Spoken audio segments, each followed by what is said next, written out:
Well, in the words of that fictional character from The West Wing, President Josiah Bartlet, is it possible to be both shocked and not surprised at the same time? Well, I am that today because I've done some more research and I have discovered that Sadiq Khan in fact defended people and protected people who'd been accused of being involved in R gangs, Muslim R gangs, and what is commonly known as grooming gangs. I'm going to explain to you exactly what he did and go through the full story. Hello everyone, this is Andre Walker. Thanks so much for watching this video. Please do subscribe, but more importantly, hit the bell notification icon. It's the best way to absolutely guarantee you get all of my videos as soon as they are released. By the way, it's Orthodox Christmas Eve, so don't complain about the tree. But I'll tell you what you can complain about: the risible behaviour of a man who's recently knighted by His Majesty the King. Knighted for what? Services to wrongdoing. One Sadiq Khan.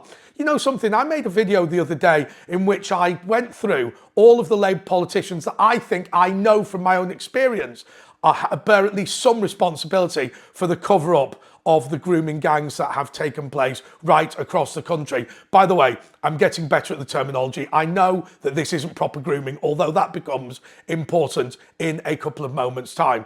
And in that video, I said that Sadiq Khan must be involved. Now, I'll tell you why I said he must be involved, and maybe you can complain to me about it being a little bit thin, but I thought, look, this is going on right across the country. Sadiq Khan is the Mayor of London. Sadiq Khan, before being the Mayor of London, was the Member of Parliament for Tooting, a very, very mixed area of London. How on earth is this man not involved? And I thought he must be involved. What he's done is he's kept quiet in order to be complicit in what was going on. Oh well, how wrong I was, because I did a little bit more research and discovered actually what Sadiq Khan's involvement in all this was. And it's very simply this. At the time of the Alexis J report, and at the time when Suella Braverman, as the Home Secretary, was attempting to take action, admittedly tentatively, admittedly not enough, admittedly too little too late, but when she was attempting to take action against these gangs, Sadiq Khan was involved. And I'm going to read you some of the comments that he made, then you're going to absolutely love them. He said that it was wrong to falsely link Pakistani men with grooming gangs. He said that the claim that S predators are Pakistanis was factually incorrect and goes against the findings of the Home Office's own report. Khan emphasised that the majority of people accused of grooming in the United Kingdom are white. More on that later. He stressed the importance of educating people and not generalising on the basis of colour and race. He said that when the Home Secretary claimed that grooming gangs were Pakistani Muslims, that was dangerous and factually incorrect. That is a direct quote. He also said that Suella Braverman should withdraw her comments and apologise to the community she's offended by falsely claiming that they were involved in grooming. 1 in 75 men of Pakistani descent have been arrested as part of grooming, and Sadiq Khan is attempting to say this. But let me be clear on something. In the comment section, people keep telling me off for terminology. Now, the first thing I want to say is, I'm not here in order to be disrespectful to the victims of any crime. I'm just using the terminology that comes easily to me. But of course, what you keep saying to me is, this isn't grooming, this isn't grooming, this isn't grooming. And that's right, actually, because if you look at grooming, grooming is not SA, if you like. Grooming is an attempt to persuade somebody to fall into your circle of trust in order that you can commit SA or R on them. Getting better at the euphemisms here. Keeps YouTube happy. Anyway, and that is where, in fact, Sadiq Khan has used a deliberate sleight of hand trick, because it is true to say that the majority of people accused of grooming are white. Absolutely correct. But what we're talking about there is people who go onto the internet chat rooms and chat to young girls on the internet and all that sort of thing. That is, of course, unacceptable and it's illegal. But that's not what we're talking about. So if you classify all of these offenders as people who've only been accused of grooming and look at the totality of everyone who's been accused of grooming, then of course you will conclude that it is wrong to say that it's a majority Pakistani men or men of Pakistani descent that are involved in this. But of course, we're not actually accusing them of grooming.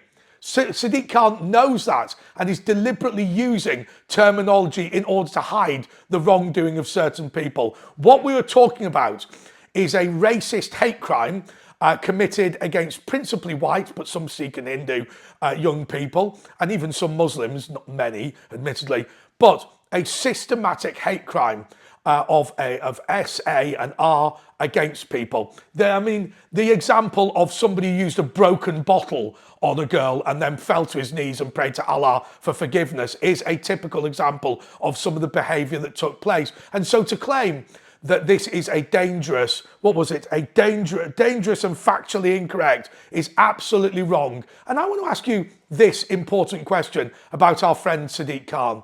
How morally bankrupt do you have to be to put politics ahead of this? We heard about Jim Dobbin, the Labour MP for Hayward and Middleton. He was somebody who just liked to drink. And even though it was his constituents who were being harmed, he didn't really care. He just worried about the electoral performance of the Labour Party. Tony Lloyd, who was the Police and Crime Commissioner of Greater Manchester, who thought Jimmy Savile and the R culture in Britain, misogyny, was to blame. And by the way, Sadiq Khan says misogyny and misogyny, what is it? Misogyny and sexism are to blame for the grooming gangs. Complete nonsense. But Tony Lloyd thought that as well. And then you look right through the Labour Party, the Director of Public Prosecutions. We've heard Keir Starmer on the TV or on X today saying that I feel very sorry for the victims. Sorry, that sounds like Nelson Mandela. I won't try an impersonation of Keir Starmer again. I feel very sorry for the victims. We haven't done enough for them. Boom, that's correct. You were Director of Public Prosecutions. You didn't do enough for them. And that is something that you should reflect on. And the reason why we're not getting a public inquiry is exactly this. Because Sadiq Khan doesn't want to get called when they ask him, what did you do in your capacity as Member of Parliament for Tooting? What did you do in your capacity as Mayor of London? And he says, well, what I did was that I said it was a dangerous and factually incorrect to say that Muslims and Pakistani men were involved in this sort of thing. That is an absolute disgrace. And then, of course, we'll get to the members of the Labour Party who are going to have to apologise. What was Ken Livingstone doing? What was Lee Jasper doing? Lee Jasper, we know, was attempting to prevent a documentary in 2003 from coming out that was going to expose all of this. Well, he must be proud of himself now because it was years and years and years of more S, A and R that took place as a result of his actions.